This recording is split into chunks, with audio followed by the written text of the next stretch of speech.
প্রিয় দর্শক, স্বাগত আপনাদের আমাদের নতুন অনুষ্ঠান হেলথ ডাইজেস্টে। প্রতি মাসে আমরা শেষ শনিবার এই অনুষ্ঠানটি করার পরিকল্পনা করেছি। আজের প্রথম পর্ব মূলত স্বাস্থ্য খাতের সার্বিক চিত্র, স্বাস্থ্য ব্যবস্থাপনা এবং নিরাপত্তা, সর্বোপরি সবার জন্য স্বাস্থ্য এই স্লোগানকে আরও কীভাবে ছড়িয়ে দেওয়া যায় মানুষের মাঝে, সেই লক্ষ্য থেকে স্বাস্থ্য উন্নয়ন বিষয়ক আমাদের এই অনুষ্ঠান এবং আয়োজন। এটি মার্কিন আন্তর্জাতিক উন্নয়ন সহযোগিতা প্রতিষ্ঠান ইউএসএআইডি ও ভয়েস অব আমেরিকার সঙ্গে এনটিভির একটি যৌথ প্রয়াস। আমরা আজকে প্রথম যে বিষয়টি বেছে নিয়েছি আলোচনার জন্য তা হলো পুষ্টি, নিউট্রিশন। পুষ্টি মানুষের একটি অধিকার। নারী, পুরুষ, ধনী, গরিব, শিশু, বৃদ্ধ সবার জন্যই পুষ্টি একটি অধিকার। এই বিষয়টিকে এখন আর অস্বীকার করার কোনো উপায় নেই। পুষ্টির চাহিদা পূরণে বাংলাদেশ অনেকটা পথ পাড়ি দিয়েছে, কিন্তু তারপরও খুব একটা আশাব্যঞ্জক নয় বাংলাদেশের পুষ্টি চিত্র। কেন এই অবস্থা? বাংলাদেশের মানুষের পুষ্টির উন্নতির জন্য কী ধরনের কাজ হচ্ছে, আগামী দিনের কী চ্যালেঞ্জ, এ বিষয় নিয়ে কী ধরনের কাজ করতে পারে বাংলাদেশ সরকার এবং অন্যান্য প্রতিষ্ঠানগুলো, কতটা অগ্রগতি হয়েছে, আরও কী কী করা যায়, এসব নিয়ে আজকে আলোচনা করব এই অনুষ্ঠানে। আজকের আলোচনা আমরা মূলত সাজিয়েছি কয়েকটি ভাগে। পুষ্টি নিয়ে দুটি বিশেষ সাক্ষাৎকার কথা বলেছি আমরা স্বাস্থ্যমন্ত্রীর সঙ্গে। প্রথমে কথা বলেছি ইউএসএআইডির মিশন ডিরেক্টর ইয়ানিনা জারুজালস্কির সঙ্গে। এছাড়া স্টুডিওতে আজ আমরা আমন্ত্রণ জানিয়েছি অতিথি হিসেবে আমাদের সঙ্গে কথা বলবার জন্য জনস্বাস্থ্য ও পুষ্টি বিশেষজ্ঞ আসফিয়া আজিমকে। স্বাগত আপনাকে। Thank you so much. আমরা এই প্রথম অনুষ্ঠানে পুষ্টির বিষয়টিকে বেছে নিয়েছি আলোচনা করবার জন্য। জি, প্রথমে আমি আসলে ধন্যবাদ দিতে চাই যে পুষ্টির মতো একটা জরুরি বিষয়কে আপনারা প্রথম অনুষ্ঠানে অগ্রগণ্য করেছেন।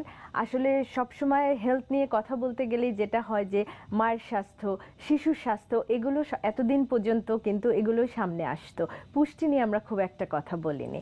সো আমি আসলে আন্তরিকভাবে ধন্যবাদ জানাচ্ছি একজন জনস্বাস্থ্য পুষ্টিবিদ হিসাবে এরকম একটা উদ্যোগ গ্রহণ করার জন্য। ধন্যবাদ। শুরুতে বলেছিলাম যে আমরা স্বাস্থ্যমন্ত্রীর সঙ্গে কথা বলেছি, এই বিষয়টা নিয়েই কথা বলেছি আসলে। তো দেখে আসি স্বাস্থ্যমন্ত্রীর সঙ্গে আমার কথা। জি, নিশ্চয়ই। প্রিয় দর্শক, হেলথ ডাইজেস্টে আজকে আমাদের অতিথি স্বাস্থ্য খাতের অভিভাবক মাননীয় স্বাস্থ্যমন্ত্রী জনাব মোহাম্মদ নাসিম। আমরা হেলথ ডাইজেস্টের প্রথম পর্বে তাকে স্বাগত জানিয়েছি। মধ্যম আয়ের দেশে পরিণত হতে গেলে একটি অর্থনৈতিক উন্নয়ন প্রয়োজন, অর্থনৈতিক উৎপাদনশীলতা বাড়ানো প্রয়োজন। সেক্ষেত্রে সাধারণ মানুষের পুষ্টির মানটি অত্যন্ত গুরুত্বপূর্ণ। এই চ্যালেঞ্জটিকে সামনে রেখে আপনি কিভাবে পুষ্টি পরিস্থিতি মূল্যায়ন করবেন বাংলাদেশে?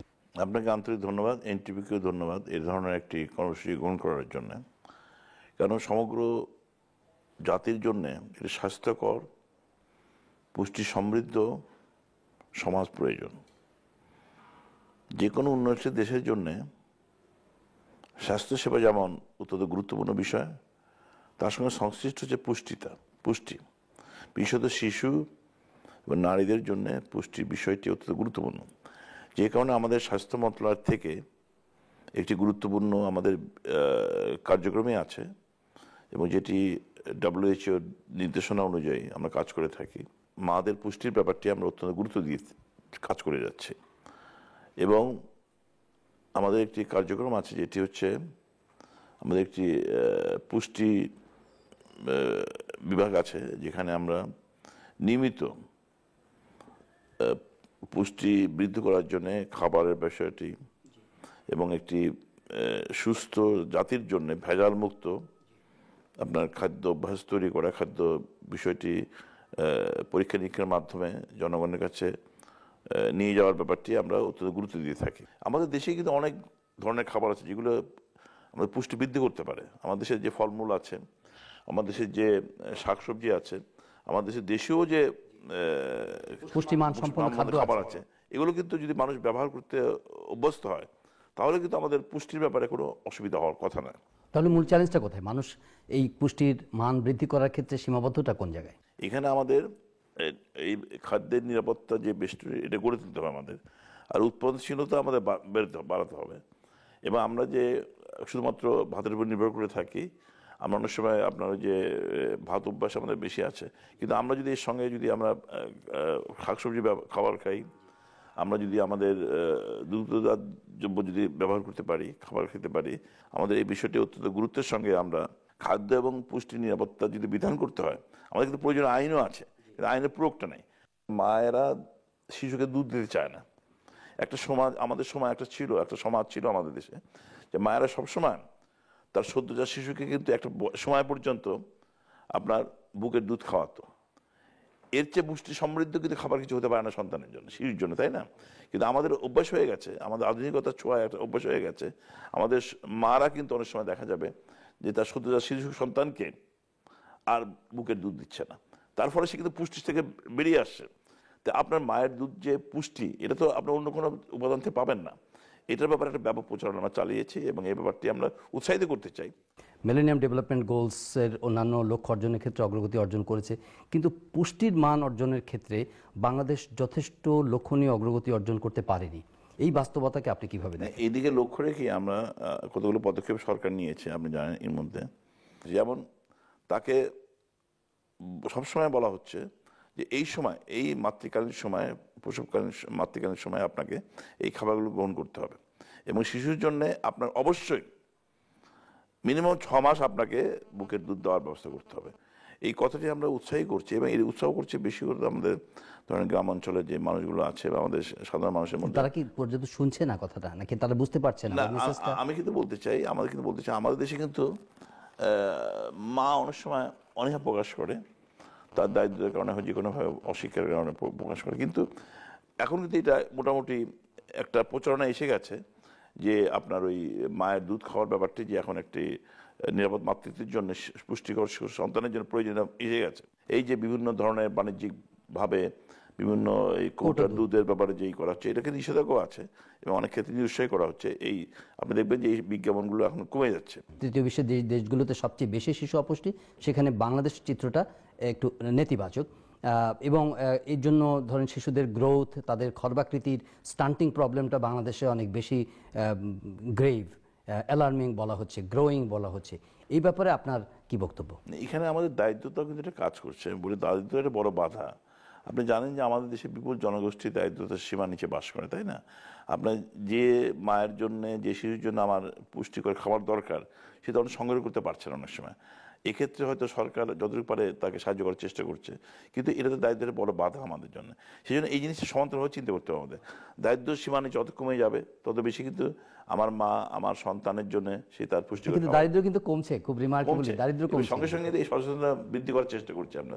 দারিদ্র কমছে যেহেতু, সেহেতু এখন মাও কিন্তু চিন্তা করে যে তার সন্তান, খাদ্য উৎপাদনও বাড়ছে, দারিদ্র কমছে, তাহলে পুষ্টির সমস্যাটা মিটছে না কেন? ওই ক্ষেত্রে বলতে চাচ্ছি, আপনি যত কমবে এবং প্রচারণা যত বেশি হবে, যেমন আজকে যে আপনি আলোচনাটা করছেন, এই আলোচনাটা কিন্তু আজ থেকে 10 বছর আগে ছিল না। পুষ্টির ব্যাপারটা চিন্তা করতো না, শিশু মৃত্যু হার কমানোর ব্যাপারে চিন্তা করতো না, মাতৃমৃত্যু হার কমানোর চিন্তা করতো না। কিন্তু যত দিন যাচ্ছে তখন কিন্তু মানুষের আপনার জীবনও দীর্ঘ জীবন হচ্ছে, তাই না? আচ্ছা, স্টান্টিং প্রবলেমটা নিয়ে আপনারা এখন স্পেসিফিক কিছু চিন্তা করছেন কিনা? পরিবারের যিনি আপনার অভিভাবক, সে যদি চিন্তা করে যে আমার পুষ্টিকর খাবারের চাইতে আমার মায়ের দুধটা অনেক বেশি, কিন্তু মায়েরও তো পুষ্টিকর খাবার দরকার। হ্যাঁ, সেটাও দরকার। এবং সেটা পাওয়ার জন্য আপনার যে পয়সাটা আপনি খরচ করছেন, বিলাসদ্রব্য না কিনে, আপনার বিলাসী খাবার না কিনে, যদি আপনার ওই খাবারটাই যদি আপনার দেশের বাজার থেকে সংগ্রহ করেন, নিজের দেশীয় ফলমূল বা দেশীয় খাবার সংগ্রহ করেন, তাহলে অনেক বেশি কিন্তু এটা মধ্যবিত্ত এবং উচ্চবিত্তদের জন্য, নিম্নবিত্ত বা দারিদ্র্য সীমার নিচে যারা বসবাস করছে তো পারবে।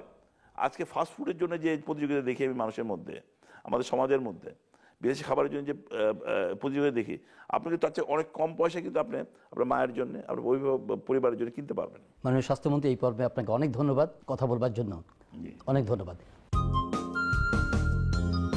আসফি আজিম, আমরা স্বাস্থ্যমন্ত্রীর সঙ্গে আমার আলাপচারিতা শুনছিলাম। তিনি অনেক ভালো ভালো উদ্যোগের কথা বলেছেন, সরকারের পক্ষ থেকে কি কি কাজ করা হচ্ছে। কিন্তু তারপরেও এটা বলবো যে এই নভেম্বরের মাঝামাঝিতেই একটা রিপোর্ট এসেছে, একটি আন্তর্জাতিক প্রতিবেদন এসেছে, সেখানে বলছে যে পুষ্টির উন্নতিতে বাংলাদেশ এখনও সঠিক পথে নেই। এখনও বাংলাদেশের অনেক কিছু করণীয় আছে।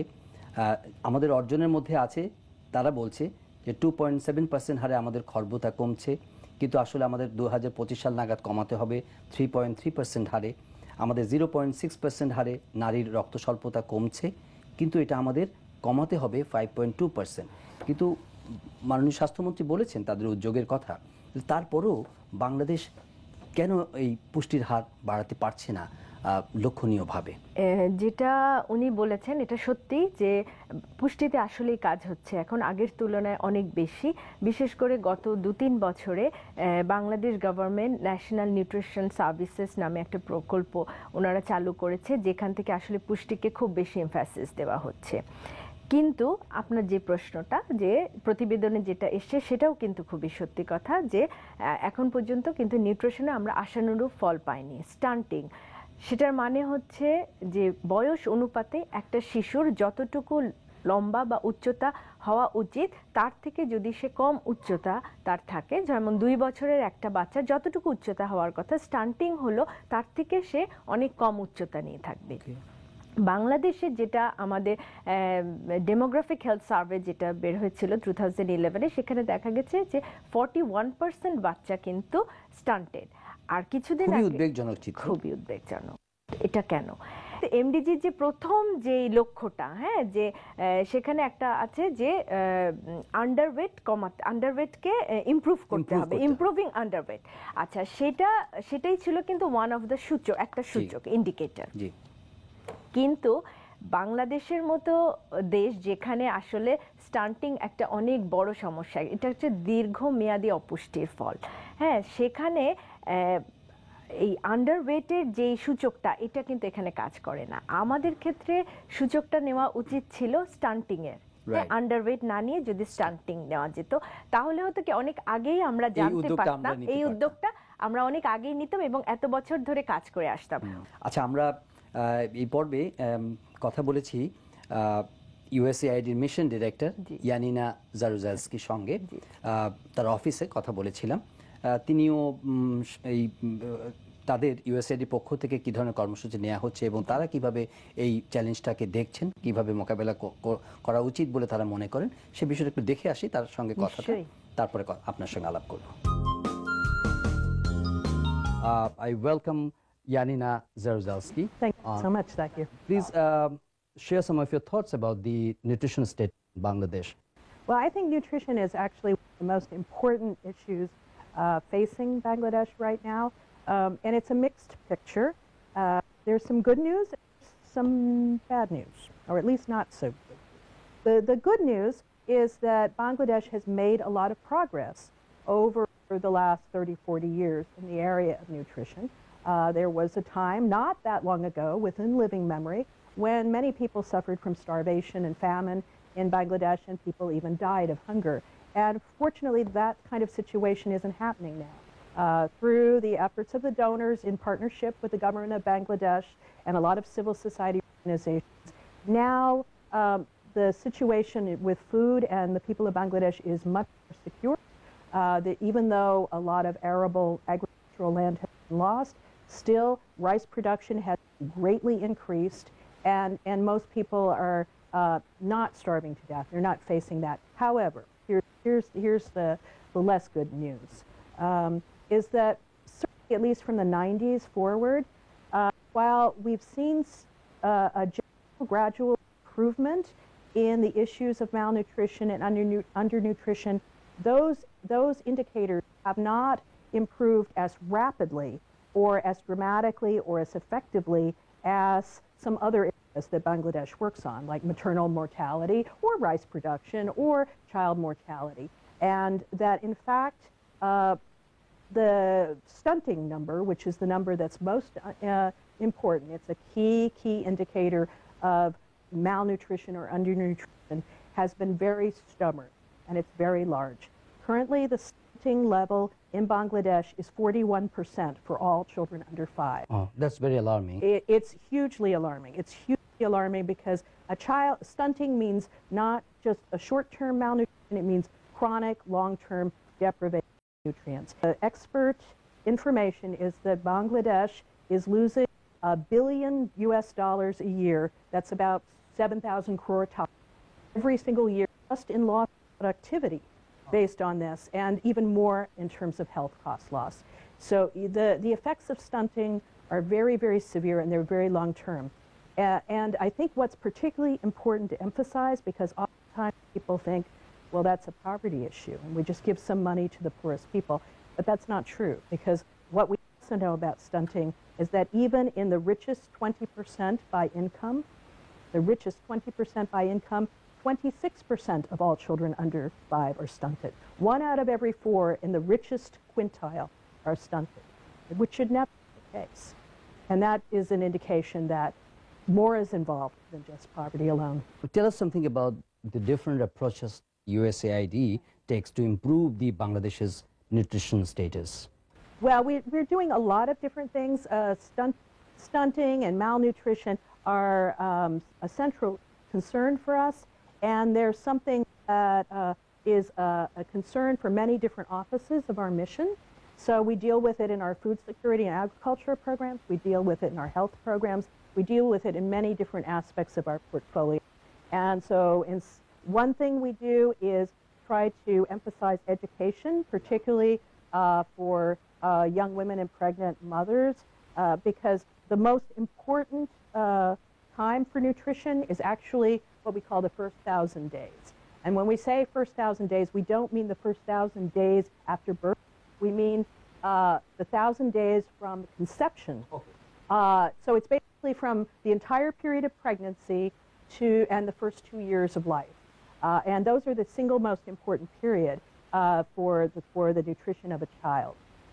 And if you get set back at that time, it's very difficult to overcome it. Could you please explain the U.S. how USAID integrates the activities, agriculture and the health to help improve the nutrition across the country? One of the things that's really important about nutrition is that it involves participation of many different specialists and many different ministries. And that's part of the reason it's challenging to deal with it. Because, for example, if you look at the Bangladesh government, it's a concern of the Ministry of Health, but also the Ministry of Agriculture, the Ministry of Food, the Ministry of Women and Children's Affairs, and other ministries as well. And so having so many different people involved makes it more complex to address it. But we do try to make sure that we have indicators and activities in all of our activities that are focused on it to bring it together. You have mentioned at the beginning that Bangladesh had made impressive progress in terms of fighting poverty. Why we have been lagging behind in terms of fulfilling or achieving the target of nutrition? Well, I think it's partly the fact that it does involve so many sectors and ministries, and there's no one sector or ministry that's responsible for it. Multi-sectoral. Yeah, having a multi-sectoral approach is very effective, but it's also very hard to organize. And it really requires personal leadership from the very top. So that's one reason. And another reason is I think that there has been a lack of full understanding of all the factors involved. And a lot of people believe that nutrition is either simply a problem of health, for doctors to deal with, or else is simply a problem of poverty, that if you transfer some money to poor families, then that will be enough. But what we know is that stunting and malnutrition affect even the richest families in Bangladesh, and there are complex reasons for that. There are cultural reasons, there are social reasons, there's issues with breastfeeding practices, with what people eat. There's a diet that's too heavy on rice and not enough fish and protein and green vegetables. There's habits of the order in which people eat. Sometimes in some families, the adult men will eat first, children will eat second, the mother and child will eat last. That is very problematic from a nutrition point of view. So there are many complex factors involved, and I think there has been, until recently, a very strong understanding of how complex this issue is and how many dimensions there are. Some people suggest that the investment on nutrition is key to economic development or economic productivity.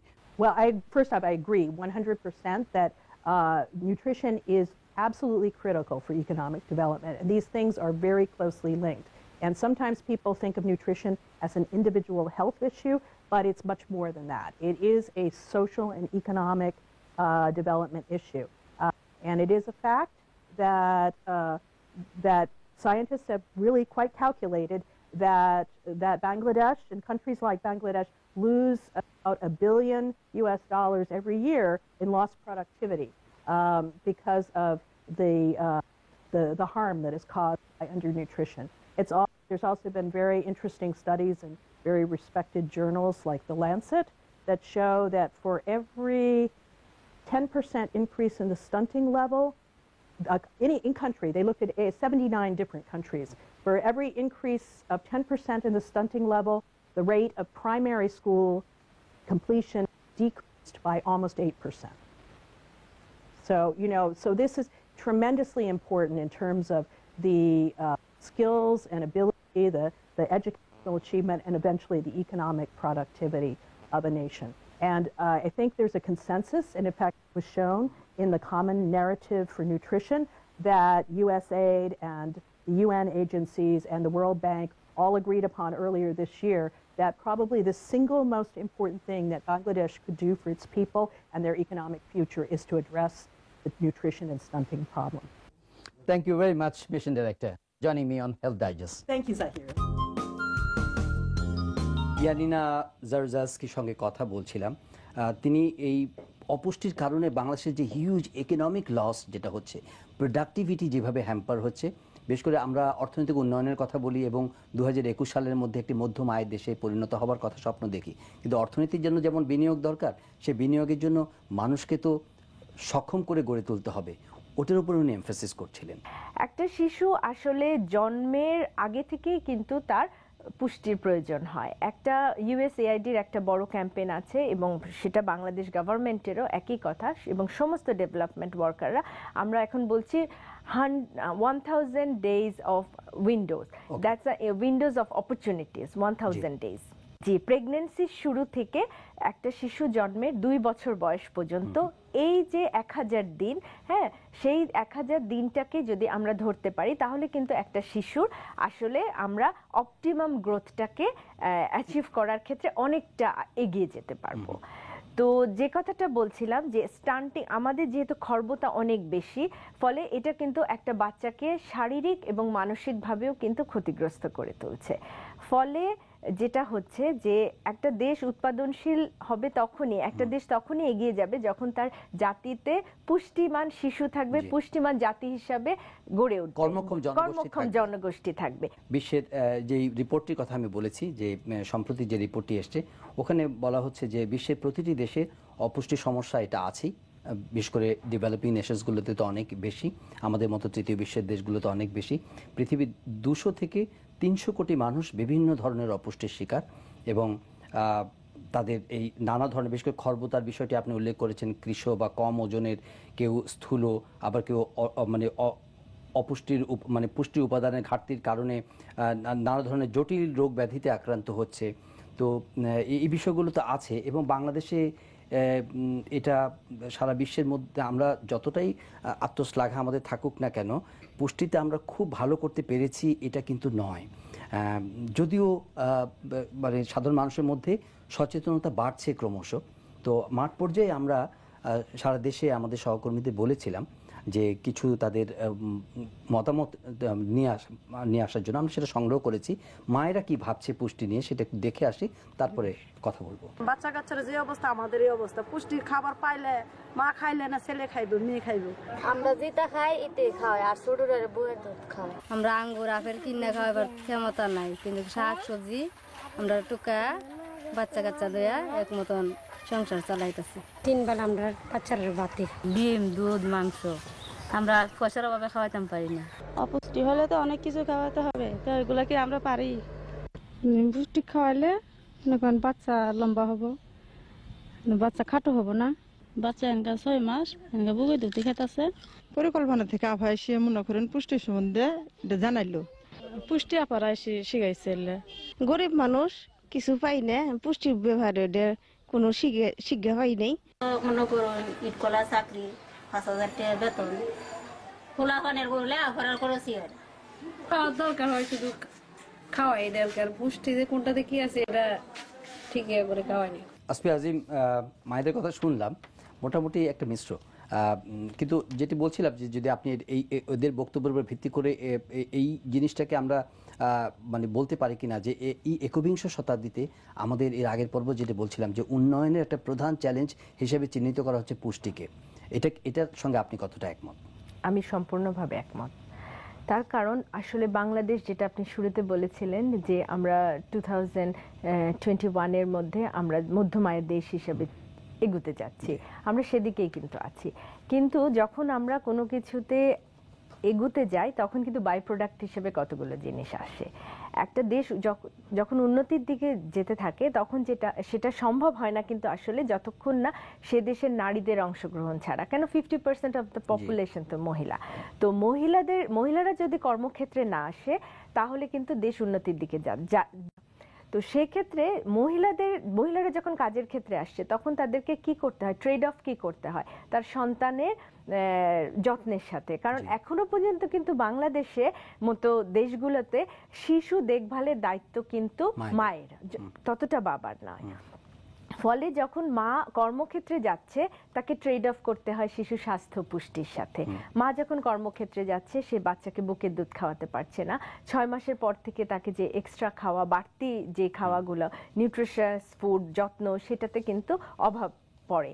এবং এখনো বাংলাদেশে এই মুহূর্তে যে অবস্থা তাতে যথেষ্ট নারী বান্ধব কর্মক্ষেত্র তো দূরে থাকুক, সেরকম কোনো পরিবেশের সৃষ্টি হয়নি যাতে মহিলারা তাদের বাচ্চাকে একটা শিশু দিবা যত্ন কেন্দ্র কিংবা সেরকম একটা জায়গায় রেখে যাবে যেখানে তার শিশুর পরিপূর্ণ বিকাশটা হবে, পাশাপাশি মা কর্মক্ষেত্রে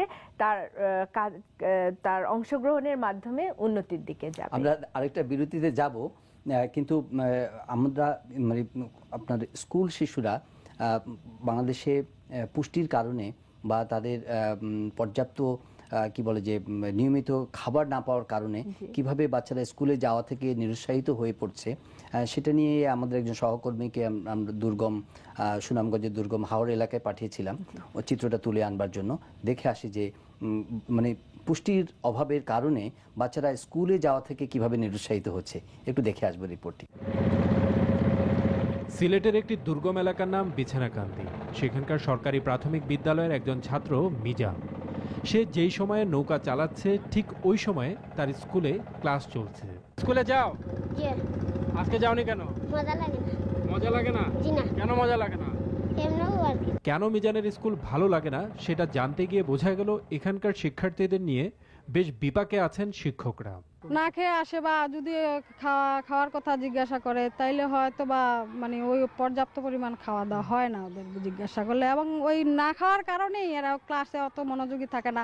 ওই ক্লাসে আইসা বলে আপা পেট ব্যথা করতেছে, অথবা আপা আমার ক্ষুধা লাগছে, বা আপা আমি বাড়িতে চলে যাব, এই অবস্থা চলে যায়। পুষ্টিবিদরা বলছেন স্কুলে খাবার নিশ্চিত করার জন্য কোনো প্রকল্পের উপর নির্ভর করে নয়, নিতে হবে সরকারিভাবে স্থায়ী ব্যবস্থা। 40 থেকে 50% পুষ্টি উপাদান তার দুপুরের খাবারে স্কুলে দেব, তাহলে এটা অবশ্যই একটা খুবই কার্যকরী পদক্ষেপ হবে বলে আমি মনে করি। আমাদের দেশের প্রেক্ষাপটে চিন্তা করলে অবশ্যই এটা একটা ব্যয়বহুল। তবে আমরা এখন যেটা দেখছি যে সাস্টেনেবল ডেভেলপমেন্ট গোল যদি আমাদেরকে অ্যাচিভ করতে হয়, সবচেয়ে বেশি রিটার্ন আমরা পাচ্ছি হচ্ছে যদি পুষ্টিতে আমরা ইনভেস্ট করি।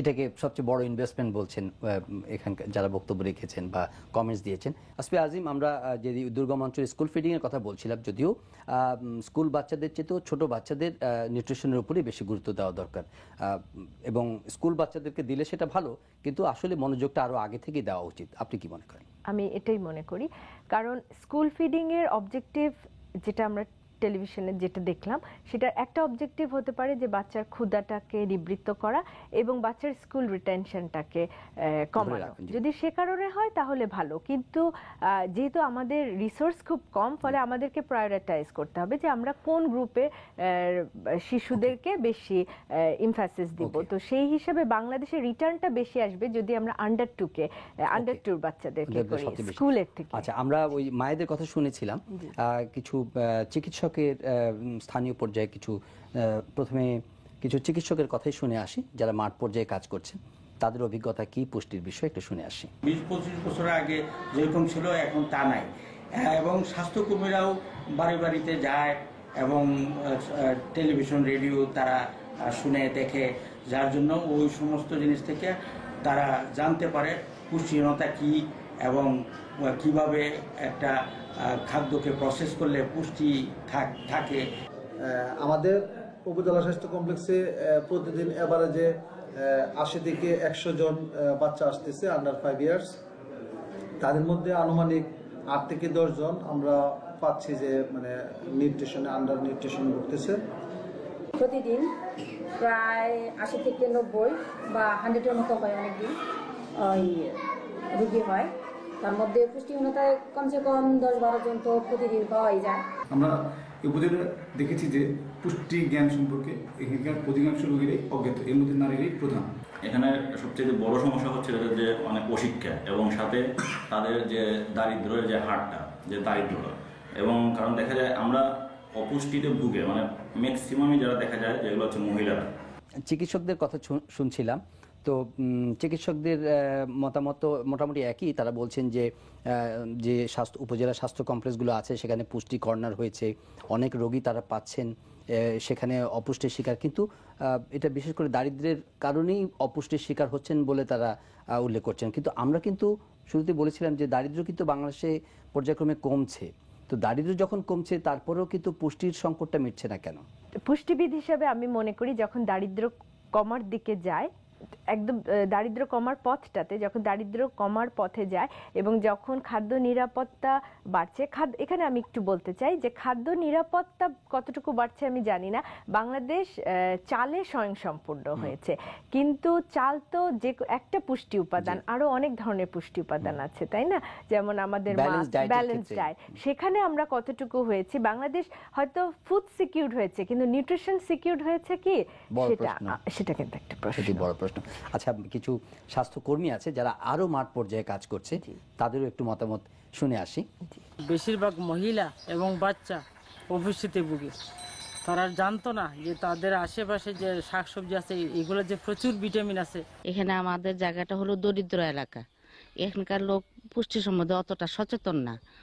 যে পুষ্টিহীনতার হারটা কোনো ডিস্ট্রিক্টে 36%, কোনো ডিস্ট্রিক্টে 42%, কোনোটা 52%, কোনোটাতে আবার দেখা যায় যে 60% আপ, আবার 70% আপ আছে। এই যে চর এবং রিমোট এলাকায় এই হারটা বেশি। আমাদের টার্গেট গ্রুপ হচ্ছে 06 to 59 মান্থ বাচ্চারা। আমাদের এই বাচ্চাগুলোকে আমরা বেশিরভাগ ভালনারেবল নিউট্রিশন দিক থেকে। শুনছিলাম স্বাস্থ্যকর্মীদের কথা, মোটামুটি আইডেন্টিক্যাল সবার কথাই। যে পরিমাণ স্বাস্থ্যকর্মীদের উদ্যোগ বা প্রচারণা বা কর্মসূচি আছে আমাদের দেশে, সেটা কিন্তু যথেষ্ট আপনার কাছে মনে হয়? এটা আগের থেকে বেড়েছে, কোনো সন্দেহ নেই। আগে নিউট্রিশন নিয়ে কাজ হতো না, কিন্তু আগে যেটা হতো তারা কথা বলতো মায়ের স্বাস্থ্য নিয়ে, শিশুর স্বাস্থ্য নিয়ে, পুষ্টি নিয়ে কিন্তু কথা কম বলতো। পুষ্টি নিয়ে কথা মানেই তারা বলতো বুকের দুধ খাওয়ার। কিন্তু এখন বাংলাদেশের যে অবস্থা, তাতে পুষ্টি বুকের দুধের পাশাপাশি 6 মাস থেকে 2 বছর বয়সের শিশুদেরকে কিন্তু যে নিউট্রিশিয়াস ফুড খাওয়ানো, এবং সেটা যে আমাদের লোকালি অ্যাভেলেবেল যে খাওয়াগুলো আছে সেগুলো থেকেই কিন্তু খাওয়ানো যেতে পারে। সেই সচেতনতার কাজটা আমি ওই যে বললাম সবে শুরু হয়েছে, 2-3 বছর হলো, আগে সেরকম ছিল না। তো আমরা আশা করছি যে আগামী 5-7 বছরে আমরা নিশ্চয়ই অনেক বেশি এগিয়ে যাব, যেহেতু এখন এদিকে আমাদের নজর সবার ফিরে এসছে পুষ্টির দিকে।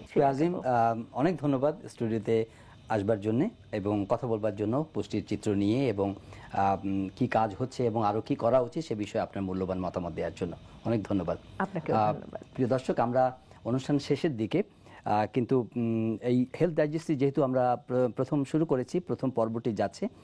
সম্প্রতি বাংলাদেশে এসেছিলেন বিশ্ব স্বাস্থ্য সংস্থা WHO-র regional director doctor Poonam Khetrapal Singh.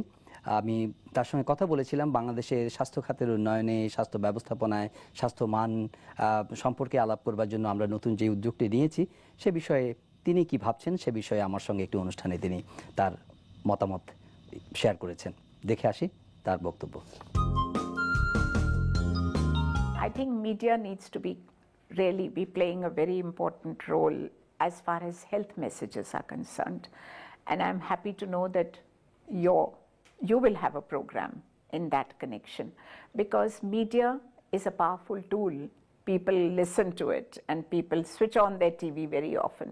প্রিয় দর্শক, আমরা দেখলাম ডক্টর পুনম ক্ষেত্রপাল সিংও বললেন যে বাংলাদেশে স্বাস্থ্য খাতে আরও অনেক কাজ করবার রয়েছে এবং পর্যায়ক্রমে এই অনুষ্ঠানে আমরা সেটা করবার চেষ্টা করব।